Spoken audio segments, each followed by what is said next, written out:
Hey guys, I'm Anna, and today I'm going to show you how to fix Enterprise Rent-A-Car mobile app not working. So first of all, you need to make sure you're running the latest version of the app. Open up App Store on your device, and then tap on this search icon in the bottom right corner. Then search for the Enterprise Rent-A-Car app, and if you see this update button right next to the app name, simply tap on it to make sure you're running the latest version of the app. But if you still encounter this issue, then you need to clear App Cache.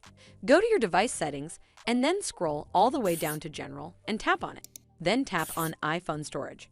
From here, search for the Enterprise Rent-A-Car app and then tap on it. Once you're on this screen, you need to tap on Offload App. Tap again to confirm. It'll take a bit for processing, and then a Reinstall button will show up. Simply tap on it to reinstall the app. This should fix the issue, but if it doesn't, then you need to completely reinstall the app. Follow the on-screen instructions to navigate all the way to the app page. Once you're on this screen, tap on Delete App to uninstall the app from your device. Once uninstalled, you need to open up App Store and then search for the Enterprise Rent-A-Car app right over here in the search bar, and then click on this Get button to install it back on your device. Hopefully, this will fix the issue, and if it did, then make sure you give this video a super thanks by clicking on this heart icon to help support the channel, and don't forget to hit that subscribe button. We'll see you in the next one.